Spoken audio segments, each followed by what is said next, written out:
इतनी बड़ी बड़ी हस्तियों से ये मामूली लड़कियां केस लड़ने आई हैं। क्या आप लोगों को घर बार छोड़ने के लिए उकसाते हैं? वहाँ घर बार छोड़ने की नहीं बल्कि विकारों को छोड़ने की बात की जाती है।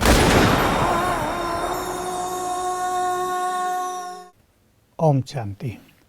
आज द लाइट फिल्म हमने देखी, अति मन भावन, प्रेरक और सभी ब्राह्मण कुलभूषणों की इच्छाओं को पूर्ण करने वाली ये फिल्म है। बहुत समय से इच्छा थी कि कोई ऐसी सुंदर फिल्म बने जिससे बाबा के इस महान कार्य की झलक सबको स्पष्ट दिखाई दे। वो इस फिल्म से पूरी तरह स्पष्ट दिखाई दे रही है।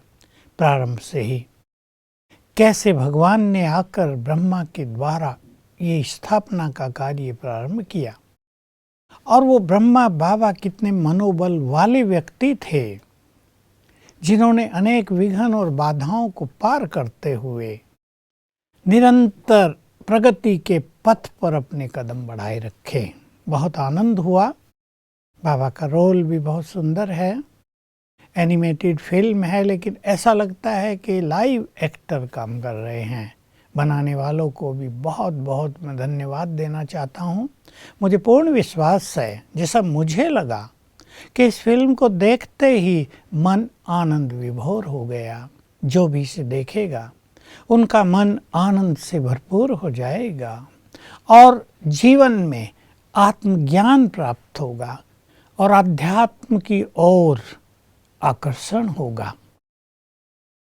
मुझे भी ये महसूसता हुई कि अगर मनुष्य को महान कार्य करना हो तो उसे बहुत बोल्ड होना पड़ेगा। बाधाओं से घबराना नहीं होगा। अगर हम बाधाओं से घबराएंगे तो हम कुछ भी महान कार्य कदापि नहीं कर पाएंगे। तो बहुत सुंदर फिल्म है, बड़ी आकर्षक है और सभी को प्रभु संदेश देने वाली है। एक महान कार्य की शुरुआत उस समय कैसे की गई, लोगों ने किस तरह विरोध किया। रूढ़िवादी लोग उन चीज़ों का विरोध करते हैं जो उनकी मान्यताओं के विरुद्ध होता है, लेकिन सत्य ज्ञान अलग ही होता है। वो वैसा तो नहीं हो सकता जैसा पहले से चला आ रहा ज्ञान है। तो ये फिल्म सचमुच बहुतों को नई दिशा प्रदान करेगी, जीवन को सहज बनाने की प्रेरणा देगी और भगवान से जुड़ने का एक सुंदर संदेश देगी और सरल मार्ग दिखाएगी। मुझे पूर्ण विश्वास है इसे देखकर अनेकों का कल्याण होगा। सुजीत सरकार जी के द्वारा किया गया ये बहुत सुंदर प्रयास सचमुच प्रशंसनीय है। इसमें जो सीन दिखाए गए हैं वो बिल्कुल वास्तविक हैं, क्योंकि हम आबू में रहते हैं और आबू के सारे सीन ऐसे दिखाए गए जैसे रियल ही हों, हैं ही वो रियल। और ब्रज कोठी या जिस भवन को आग लगाई गई या जहाँ बाबा बनारस में गए, वो उन सब का निर्माण बहुत वास्तविक रूप में किया गया है। तो ऐसा नहीं लगता कि कुछ भी बनावटी है, सब कुछ जैसे रियल है, क्योंकि इन बातों को कोई बहुत लंबा चौड़ा समय नहीं गुजरा है।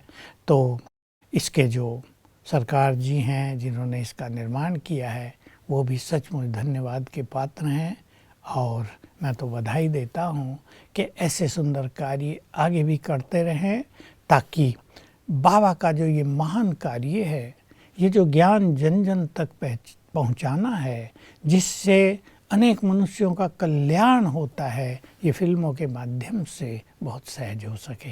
धन्यवाद। जिन्हें घर की देखभाल करनी चाहिए वो नारी बनने चली सन्यासी, तो घर की देखभाल कौन करेगा? पुरुष। जब कोई पुरुष अध्यात्म के मार्ग पर चलता है तो उस पर कोई मुकदमा क्यों नहीं चलाया जाता? जब हम माताएं बहनें ज्ञान सुनने के लिए जाती हैं तो फिर हम पे ये मुकदमा क्यों चलाया गया?